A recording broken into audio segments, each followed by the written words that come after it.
Coming up on this week's edition of the Met Report, our volleyball team battles for a top spot in the conference. And we take a look at the rebirth of Lower Manhattan as the tallest building in the Western Hemisphere opens. And MSU-Denver students have the opportunity to make a difference for the homeless. All this and much more coming up on this week's edition of the Met Report.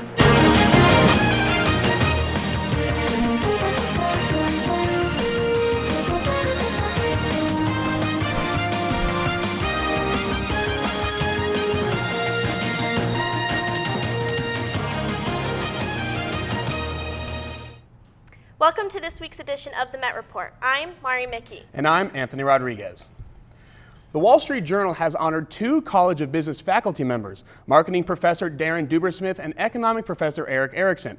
The Journal named them among the top 125 most influential professors in the United States, and they were two of the top 6 professors chosen from Colorado. The Wall Street Journal is honoring the nation's top professors as part of its 125th anniversary celebration. The professors named were recognized for making a difference in the classroom by teaching students about current events.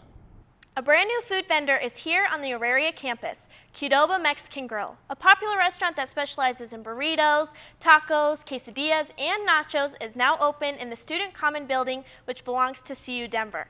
The restaurant serves as an alternative for students who walk across Spear Boulevard for more options to eat out. It is open from 7 a.m. to 7 p.m. Monday through Friday on the first floor of the Student Commons building. The Denver Light Rail Station at 18th and Stout is closed for construction until December 5th. RTD is removing and replacing the concrete passenger loading ramps to make them more accessible. Construction began on November 3rd and will finish on December 5th. Until then, passengers must use a detour at the 16th and Stout or 18th and California stations. Students have the opportunity to make a difference this year by helping out Denver's homeless population at Project Homeless Connect. This is MSU-Denver's 3rd year as a main supporter of the free resource fair, which provides individuals and families in need of medical care, job-seeking assistance, clothing, haircuts, and more. MSU-Denver supports the event with 750 faculty and staff and students, but only 211 MSU volunteers have registered so far. So now is your chance to step up and make a difference. The event takes place on November 17th from 11 a.m. to 3 p.m. at the Colorado Convention Center. To learn more and to register, please visit msudenver.edu/volunteer day. Not far from campus, crews worked Thursday morning to clean graffiti off the west steps of the Colorado Capitol building left by marchers Wednesday night. Police in Denver arrested 10 protesters connected to the Million Mask March for the defacing and assault on a police officer. The protesters who were part of the march wore masks similar to those from the movie V for Vendetta. Pictures of this mask, along with other symbolic messages saying, quote, "We do not forget," were sprayed on the Capitol steps and walls. The march was a worldwide protest from the United Kingdom to right here in Denver. Efforts are against mass surveillance and oppression.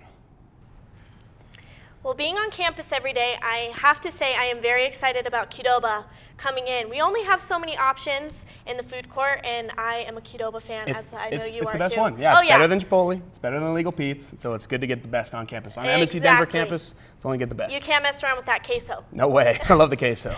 Now giving us an update on what's going on outside is Sara Pease.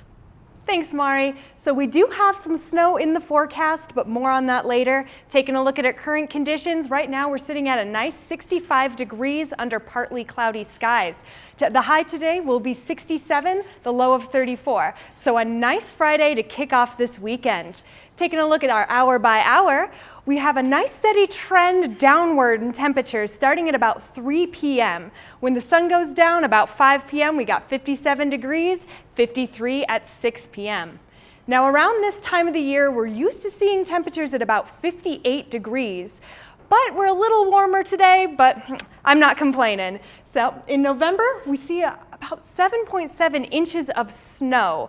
Now with how dry and warm this fall has been, it's hard to say if we're going to reach that point or not, but who knows? Maybe if we've reached the record low of 8 degrees set back in 1990, we might be able to get some of that snow. Tomorrow, we're looking pretty nice as well. High of 67, low of 37, and plenty of sunshine. I've got my full forecast for you later in the show, so stick around. Back to you guys. Well, Anthony, it looks like it's going to be really nice this weekend. Do you have any big plans? I do. My girlfriend's got her birthday, so we're going to go to hang out in Denver. But, oh my gosh, thank God we're doing it this weekend, not next weekend, because the weather outside looks like it's about to get frightful. Oh, yeah. So not too good. So it's good to spend your weekend outside this week, do all the fun activities. Yeah, a couple days left. Yes, exactly. All right, well, after the break, we take a look into the elections. And coming up later in sports, we'll take a look at our women's basketball season as the Roadrunners tip off tonight. We'll be right back.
welcome back. Mexican authorities have finally made progress in an ongoing kidnapping investigation.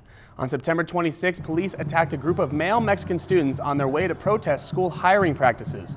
During the attack, 3 students were killed and 43 others disappeared. Protest marches have broken out across the continent, blaming the local government for the disappearances. Slight progress was made in the case on Tuesday when fugitive Mayor Jose Luis Abarca was detained in Mexico City. Mexican officials have accused Abarca of ordering police to confront the students the day of their disappearance. The search for the missing students still continues as authorities attempt to uncover more information.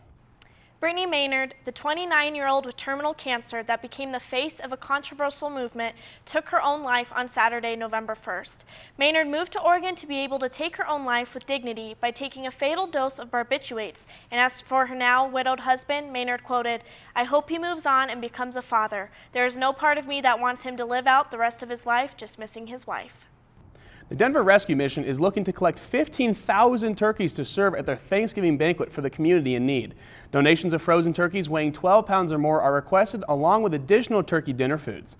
The donations can be dropped off at the Lawrence Street shelter from 8 a.m. to 6 p.m. every day until Thanksgiving. Visit their website at denverrescuemission.org/turkey for more details. If you're into the hit TV show Whose Line Is It Anyway?, this group is sure to have you on the floor laughing with their weekly hit show, Show Ya Teeth Tuesday. We present an awesome church. A great comedian once said that comedy can be a cathartic way to deal with personal trauma. Members of the Black Actors Guild take that to the next level at their local comedy show, Show Ya Teeth Tuesday. I would best describe Show Your Teeth Tuesday as an unforgettable experience that allows you to embrace the energy we bring, allows us to feed off the energy you bring, and just an overall good time. The show takes place every Tuesday at the Atlas Theater on 1400 William Street. For only $5, you'll receive Denver's best comedy improv and music entertainment, along with new games and prizes every week. We always have different musical guests every week, whether it's Kayla Marquis, who's a really, really talented singer-songwriter here in Denver, or Sir Els, who's a really talented musical producer. Either way, it's always something great that we have going on for sure. The group started in 2010 and has since grown into what it is today. It goes without saying that these young artists come together with a love for comedy to pour a little light into what can be a dark world. I've actually been coming every week for the past, I want to say like 3 months maybe, so it's my therapy. I love coming. It's well worth the just $5 every week. So I had started coming to the church here. It used to be First Divine Science Church. We're now the Althea Center for Engaged Spirituality. And there are two reasons I kept coming back: the music at our Sunday morning services and the improv on Tuesday night. And Wednesday, whatever. These guys are so talented, it's amazing. So saddle up for a comical experience that will fill you with joy and laughter and keep you coming back for more. For more information on Show Ya Teeth Tuesday, or to find out more about the Black Actors Guild, visit www.blackactorsguild.com. 2 weeks ago, another tragedy occurred at a high school 30 miles south of Seattle, Washington.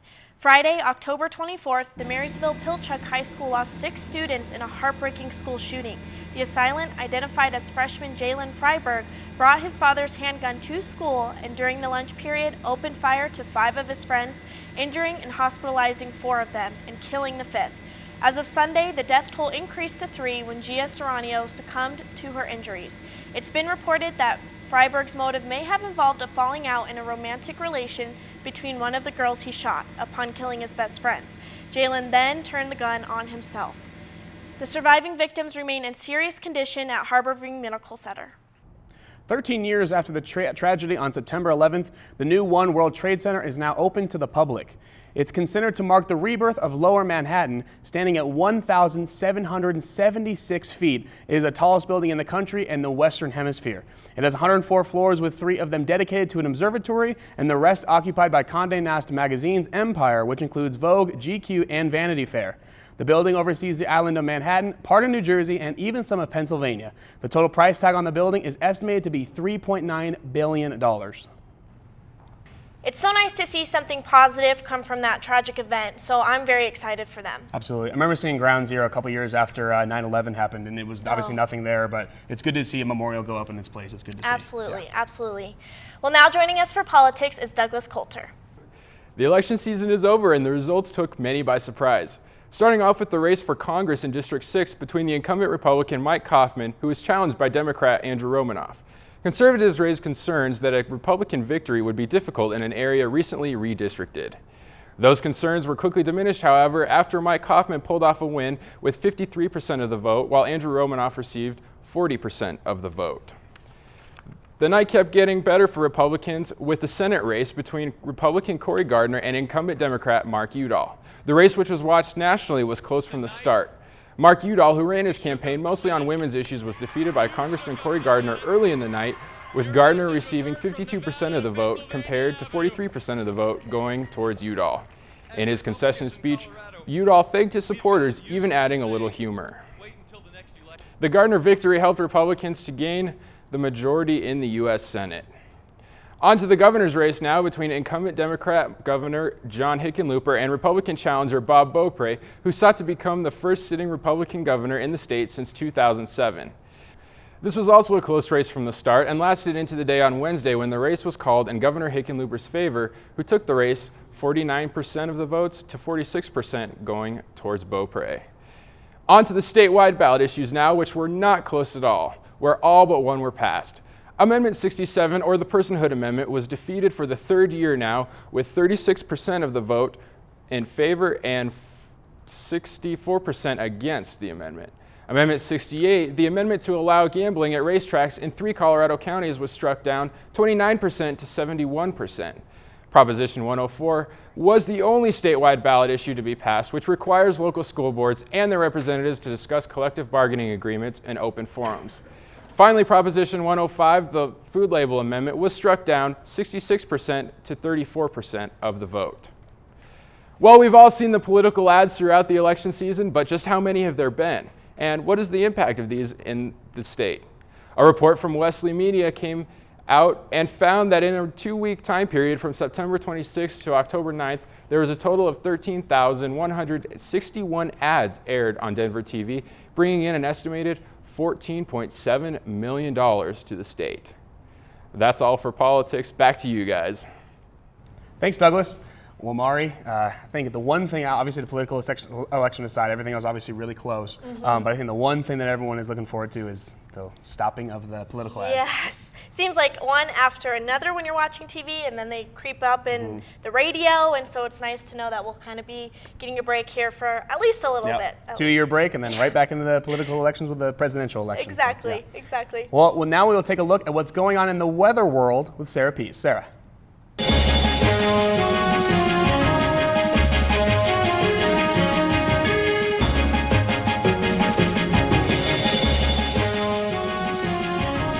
Marvelous weekend we have coming up for us. Plenty of sunshine across the state, which is great for all of you who are not quite ready for that first fall snow.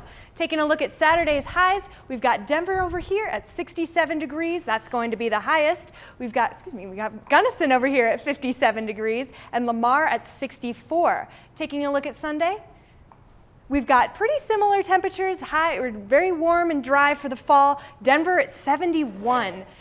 Gunnison over here at 60 and Lamar at a beautiful 74. So we will be seeing some clouds moving in as the day progresses, and that's going to be bringing us some much needed moisture for Monday.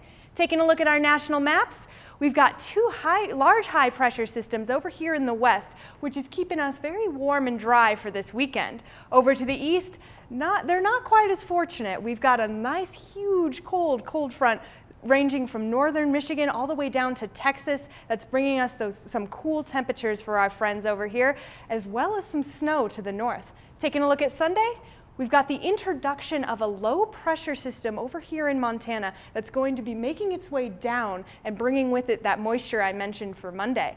We can thank this high pressure system right here for keeping us warm and dry for the rest of this weekend. But eventually that will start to move out, making way for some pretty frigid temperatures. Our 5-day forecast looking really chilly on Monday with those AM showers kicking off the week. Tuesday and Wednesday we're actually dropping down to the 30s, freezing. Thursday we've got 40, and on Friday we have some AM snow in the works at 36 degrees. So what do you guys think of that snow coming on Friday? I think this next coming week we are going to have to bundle up being on campus. It's going to be chilly. Yep, the last couple days, 60 degrees, 70 degrees, and then the plummet will begin. But it's November. What are you going to do? Yeah, so enjoy the warm weekend while we can. Well, coming out after the break, we'll find out which artist went platinum. We'll be right back. Now and then I get insecure from all the pain. I'm so ashamed.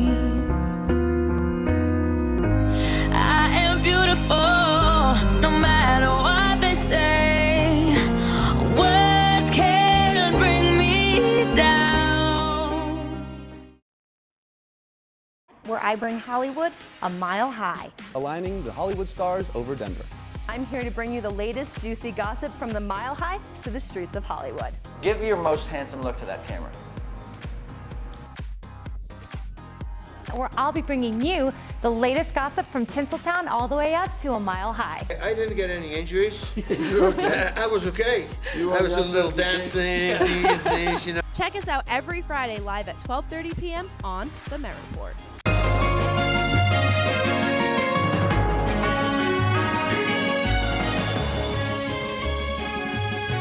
Now joining us for EMET is Thomas Lopez. Tomas, I hear we got an interview with a few celebs for a new movie this week. Yeah, Mari, it appears we're coming up in the world. Our very own Miss Maldonado got up close and personal with a few of the stars of the new biopic. But I'll show you that special footage in just a few. For now, let's catch up on some celebrity gossip, shall we? I say I'm too late. After 1.3 million copies sold within the first week of the release of her new 1989 album, Taylor Swift says no biggie and shakes it off. The staggering success of her new album and hit single has made this American sweetheart the only single artist to go platinum in 2014. Even Kendrick Lamar just can't get enough. Well, the haters are gonna hate, but Taylor Swift continues to shake it off and dominate the music biz. You go, girl! Well, speaking of music, some of the biggest names in hip-hop are going to be in Denver this weekend, and you might see a few familiar faces while you're there. That's right, Mile High's very own Planes opened the stage for A$AP Mob in an epic concert you don't want to miss. Local rap group The Plains are scheduled to open for ASAP Mob this Sunday at the EXO Event Center. In this one-on-one exclusive interview, the boys tell us where this ride all started. My dad used to make music a long time ago. He was part of a rap group called LRG, so pretty much ever since I was a kid, I already knew that I wanted to make music like my dad. And then as I got more into hip-hop and rap music, I found like all kinds of rap artists like Redman and Lil Wayne, and just like all across the board, people that just inspire me to make music and try to be the best rapper ever. This Denver-based rap group started in 2012 and have since opened for mainstream rappers such as Currency. In this footage of their fan appreciation show from October of this year, you'll see that the hometown boys sure know how to stir up a crowd and entertain the masses. Everything we do is hip-hop. It's all like from the clothes to the music to the videos you see of us to the artworks you see. Just everything we do is hip-hop. It's all in-house, and we're all our own individuals, and it just shows, and you could just see the talent we have through everything we do. But these guys aren't all just fun and games. When it comes to business, they aim for the skies and fly. So set your alarms for this Sunday and be ready for the turn-up of the year. Of our hard work, you know. Some people saw us at the Currency show. We did a little while back. It sold out. They loved the set.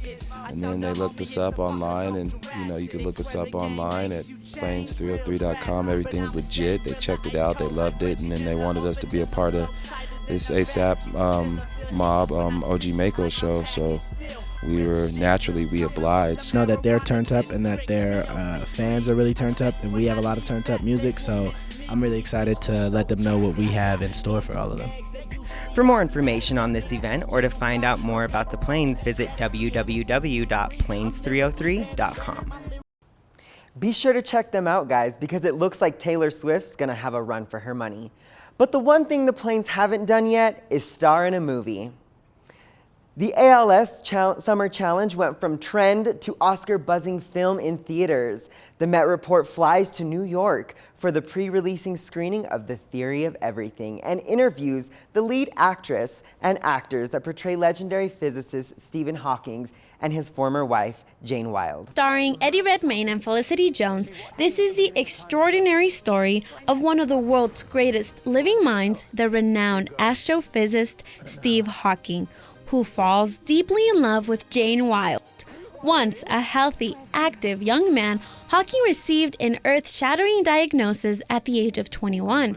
With Jane fighting tirelessly by his side, Stephen embarks on his most ambitious scientific work, studying the very thing he has little of, time. This movie premieres in theaters November 14th. So how was that in the movie where his words were diminished and it was just you talking the whole time? This couple go through all these different complicated scenarios. It was always just being true to their situation and not being sentimental about it, you know, trying to show it in all its complications. What is the secret to take on such role as Steve Hawking? God, I wish there was a secret. I suppose it was just quite a lot of hard work. It was about educating myself about the science, his science, the sort of astronomy aspect, but then also learning about ALS and the specifics of that disease. But I suppose the final thing was really meeting Stephen and Jane and getting a sense of Stephen's character. Was there any moments where you're like, I can't do this? Every moment, like all day, every day. What about the science part? Oh yeah, the science part was, you know, it was funny because what happens with these films is you make them and then you wait 6-7 months for them to come out, and I just got on top of the science by the time I made the film, and then suddenly I was sort of coming over here to do the press, and I was like, I should probably go back and check I still know what E = MC² means. There was a challenge when words were diminished. What exactly did you mean by that? Stephen is unable to speak as quickly and as fluently as he did before when he is on the voice machine.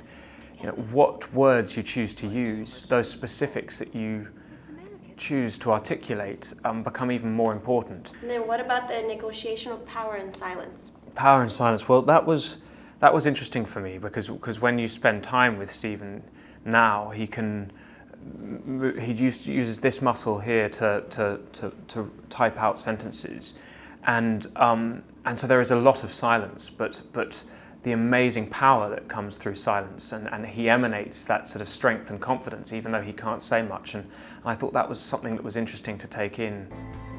My name is Stephen Hawking. In New York for the Met Report, Cynthia Maldonado. Man, that looks like a definite tearjerker, but I'm sure audience will be thrilled to know that there's always a happy ending. But it's also the beginning for other upcoming movies on the big screen. Save those tissues for later and check out these other new must-sees. Oh my gosh, did you see that? You gotta check it out. I want to see that. That's so cool. I can't wait. We have to go and check that out. Let's see. We used to look up in the sky and wonder at our place in the stars. Now we just look down and worry about our place in the dirt. Feel like taking an adventure along an ocean of stars and planets, along with Matthew McConaughey, known less? Interstellar takes audiences on a quest to save the Earth from impending doom and look for galaxies far, far away. Critics say the best way to watch this film is in an IMAX theater seat. Get ready to blow your mind with a little space and time. Disney is back at it again with a new comedy adventure flick called Big Hero 6. The story tells of a brilliant robotics prodigy named Hero and his puffy robot companion who are set out to save their city from criminal masterminds. Moviegoers are interested to see how the new film will stack up next to Frozen. Will it triumph or fall short? You be the judge. See it in a theater near you this weekend. Man, guys, I really cannot wait to see the Big Hero 6 movie. I just think anything cartoon, anything superhero is totally my thing. Anything Disney. Anything Disney, of course. The movies are secondary because, folks, this blazer is rocking.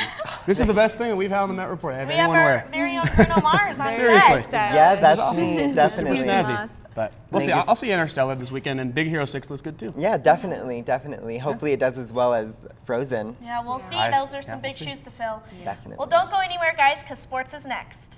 All night long and do it all again so I can find my way back home. The sun seems to shine a little less since you've been gone. You were the one I wanted. Don't stray, don't ever go away. I'll just smile and everyone will wanna go with it. Oh.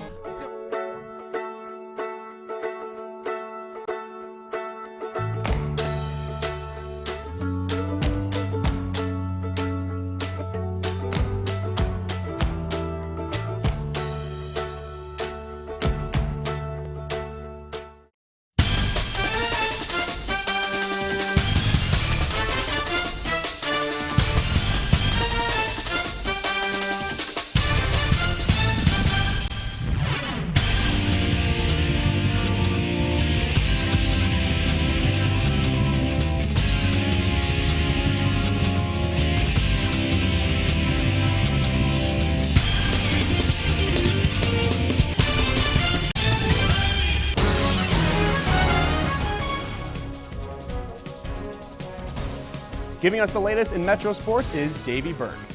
Metro State women's soccer continues their march toward the postseason. In addition to being ranked number 13 in the nation, the team also clinched a first-round bye in the RMAC tournament. But with all that said, Metro still had one last regular season game to play as the Roadrunners took on Western State on Senior Day. To the pitch we go, and just under 10 minutes in the game, Western, with an upset on their mind, strikes first as Sadie Stark, trying to give her team a spark, scores her first goal of the year, and the visitors go up 1-0. But later in the first half, Metro looking to tie it up, and Abby Rolfe on the corner kick, but the Roadrunners can't do anything with it. But let's change that, shall we? Rolfe again on the corner kick, and Naomi Polanco with the header, and just bloops it in past the keep to even up the game at 1. Polanco now with 3 goals on the year. Second half, still 1-1.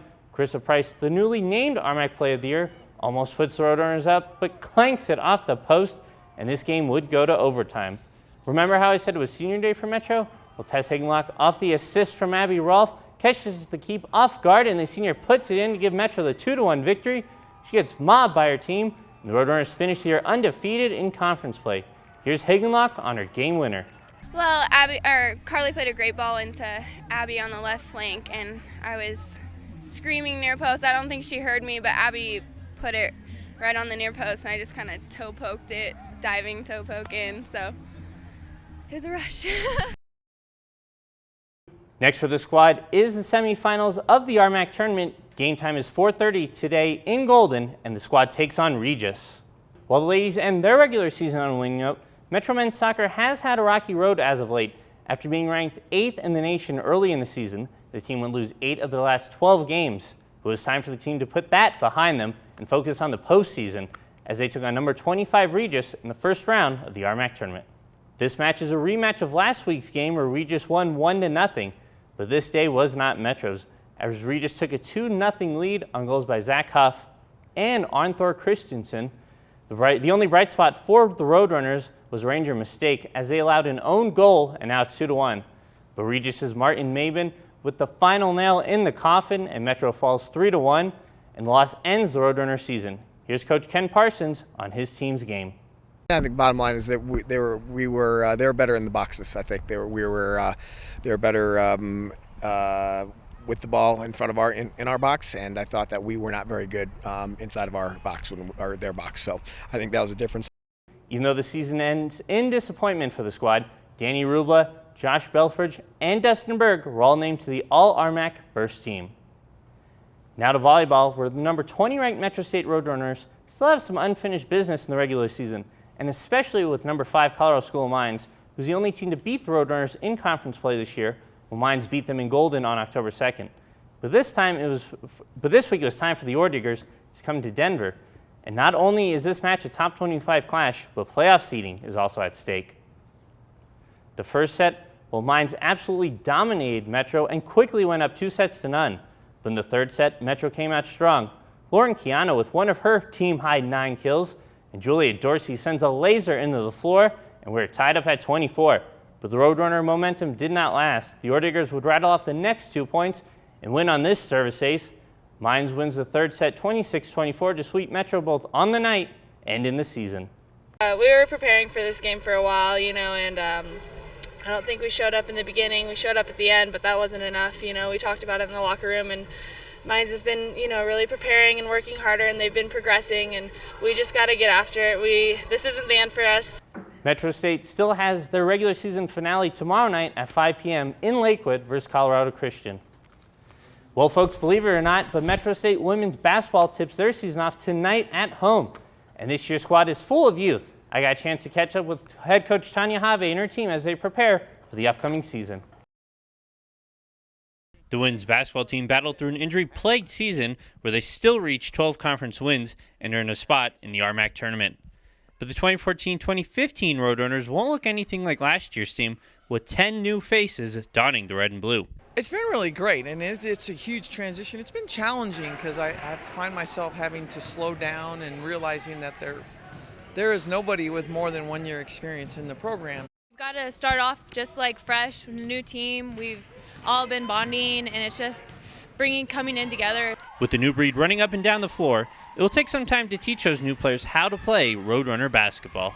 We're going to defend and rebound, and we've got to get that in, and the work ethic and then the team play. So those are the things right now, the main things. Danny Jacobs is the lone returning senior from last year's squad, and she knows she'll be heavily relied upon to get the newcomers up to speed on the Metro State system. Working on myself, like being a leader, I really wanted to step up and do my part and help the younger girls so that they can have a productive future as well. She's a natural scorer, but we're also looking for, she's not a big talker, looking for her to communicate and talk more and lead. So we're putting a lot on our sole lone senior, but I think she's up to the challenge. Raquel Torres is one of those fresh faces who hails from City College in San Francisco.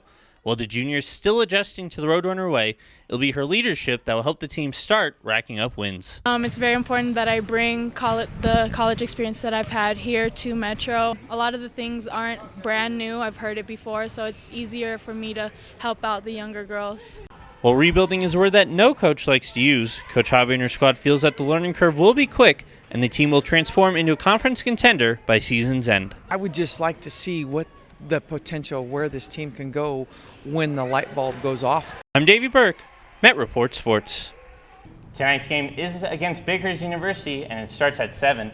But guys, where's time gone? We're already almost done with the fall sports other than the playoffs. Our basketball seasons are just starting to kick things off. it's just really gone by fast. I hope Roadrunners basketball is just as good as the volleyball and the soccer has been, because it's been really exciting at this point. Oh yeah, playoff time, it's always one of the best times of the year here at Metro. I'm definitely excited to get this winter sports started, though. You know, the slopes are opening up, and it's going to be a really good time in Colorado. Yeah, I'll get on the slopes. Definitely. All right, well, that does it for this week's edition of the Met Report. For Douglas Coulter, Sara Pease, Tomas Lopez, Davy Burke, Mara Mickey, and the entire Met Report staff, I'm Anthony Rodriguez. And don't forget to check us out on mymetmedia.com and follow us on Facebook and Twitter at the Met Report. Have a great day.